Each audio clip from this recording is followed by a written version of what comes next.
CAA से आखिर आम आदमी की जिंदगी कैसे बदल जाने वाली है। इसीलिए आज इस वीडियो को आप आखिर तक इत्मीनान से जरूर देखिएगा, क्योंकि आज आपके वो तमाम सवाल जो सीएए से जुड़े हुए हैं, उन सभी सवालों का जवाब मैं इस वीडियो में देने वाली हूँ।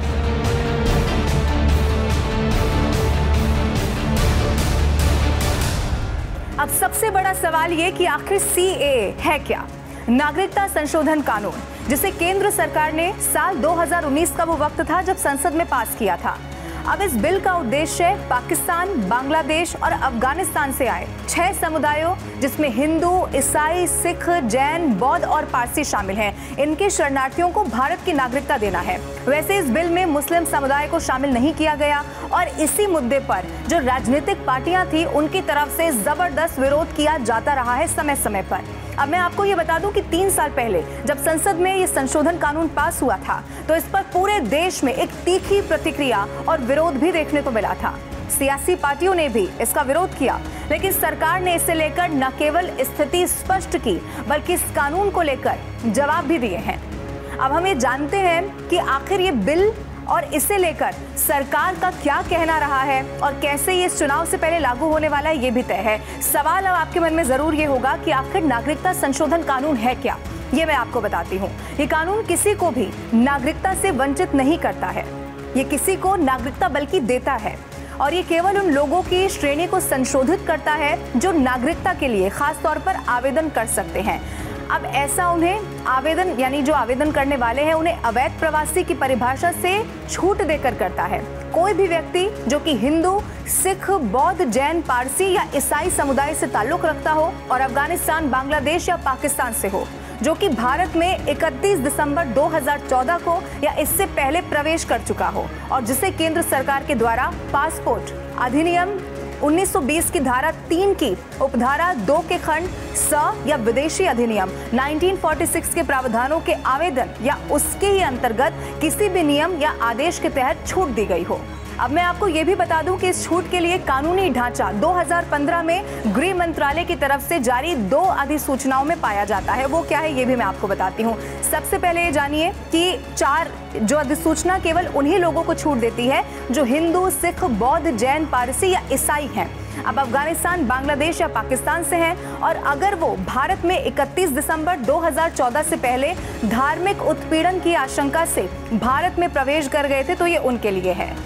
अब एक सवाल आपके मन में जरूर इसके बाद ये होगा कि आखिर नागरिकता कानून जो है वो करता क्या है। ये मैं आपको बताती हूँ। ये कानून उन्हें खुद ब खुद नागरिकता नहीं देता, बस उन्हें इसके आवेदन के लिए योग्य बना देता है। इसका मतलब ये कि उन्हें ये दिखाना होगा कि वो भारत में 5 साल रह चुके हैं। साबित ये भी करना होगा कि वो भारत में 31 दिसंबर 2014 से पहले आए थे। अब साबित इसमें यह भी करना होता है कि वो अपने देश से धार्मिक उत्पीड़न के कारण ही भागकर अपने देशों से वो यहाँ आ गए थे। अब उन भाषाओं को भी वो बोलते हैं जो संविधान की 8वीं अनुसूची में शामिल है और नागरिक कानून 1955 की 3री सूची की जो अनिवार्यताएं हैं उनको पूरा करता हो। इसी के जरिए वो आवेदन के पात्र हो सकते हैं। उसके बाद ये भारत सरकार पर होगा कि वो उन्हें नागरिकता दे या फिर नहीं, ये भारत सरकार तय करता है। अब एक सवाल आपके मन में जरूर होगा कि शरणार्थियों को आखिर वीजा भारत की तरफ से कैसे जारी किया जाता है। जो शरणार्थी पात्रता नहीं रखते यानी कि धर्म के बगैर भी वो भारत को जो शरणार्थी नीति के साथ सुरक्षित रहते रहेंगे। अब आपको मैं बता दूं कि शरणार्थियों को भारत में रहने के लिए लंबी अवधि के स्टे वीजा जारी किए जाते हैं। अब आपको ये भी जान लेना चाहिए कि यूएन रिफ्यूजी एजेंसी के अनुसार भारत में म्यांमार यानी कि बर्मा, श्रीलंका, अफगानिस्तान इस तरह के देशों के बहुत सारे ऐसे शरणार्थी हैं जो आराम से रह रहे हैं। सरकार का कहना यह है कि ये कानून मुस्लिम शरणार्थियों को कवर नहीं करता, क्योंकि हमारी स्थिति ये है कि जब हालत उनके लिए सुरक्षित हो जाएगी तब शरणार्थी अपने घर वापस लौट सकते हैं और लौट जाना चाहिए, ये भी इसमें कहा जाता है।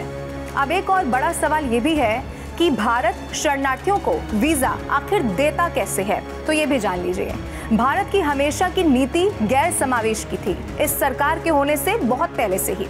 कुछ देश विशेष तौर पर संवैधानिक तौर पर इस्लामी राष्ट्र हैं। अब वहाँ का जो आधिकारिक धर्म है वो इस्लाम है, जबकि कुछ मुस्लिम भागकर भारत में आते हैं। वो अपने देशों में जुल्म और अत्याचार के हालत के चलते वहाँ से भागकर भारत आ जाते हैं। अब इस बात का कोई मतलब नहीं बनता कि उन्हें नीति दृष्टिकोण के अनुसार न्यूट्रलाइज कर दिया जाए। अब एक सवाल ये भी है कि गैर मुस्लिम शरणार्थियों के लिए आखिर दिक्कतें क्या हैं? गैर मुस्लिमों के लिए पड़ोसी देशों में संवैधानिक तौर पर दिक्कतें हैं। उन्हें लेकर एक ऐसा दृष्टिकोण है कि उनके साथ वहाँ ऐसे अत्याचार होते हैं मानो वो वहाँ रहने के लायक ही ना हो। अब इसीलिए जो गैर मुस्लिमों के लिए एमनेस्टी का मतलब बनता है, जबकि मुस्लिमों को अलग अलग केस के तौर पर यहाँ पर लिया जाता है। अब उदाहरण के तौर पर जैसा हमने सीरिया, अफगानिस्तान, इस तरह के कई सारे देशों से आने वाले मुस्लिमों के लिए किया भी है। एक बड़ा सवाल ये कि रोहिंग्या मामले को सरकार किस तरह से ले रही है। तो ये भी जानिए कि बर्मा की स्थिति ये है कि रोहिंग्या वास्तविक तौर पर अविभाजित भारत के समय भारत आए थे, तब जबकि ब्रिटेन ने बर्मा पर कब्जा कर लिया। अब इसीलिए बर्मा उन्हें अपने जातीय ग्रुप और योग्य नागरिकता में नहीं रखते हैं। भारत इस विवाद में फंसा हुआ है कि अगर भारत रोहिंग्या को भारत में न्यूट्राइज का अधिकार दे देता है तो ये बर्मा के साथ साथ हमारे नाजुक विवाद को अपसेट कर सकता है। भारत में रोहिंग्या को शरणार्थी प्रोटेक्शन और साथ ही लॉन्ग टर्म वीजा मिला हुआ है, लेकिन वो भी अभी नागरिकता के योग्य नहीं होंगे। अब सवाल ये भी है कि क्या ये कानून मुस्लिमों के खिलाफ है, जिस पर राजनीति भी बहुत हुई है। अब सरकार का पक्ष ये रहा है कि ये कानून मुस्लिमों के खिलाफ बिल्कुल भी नहीं है।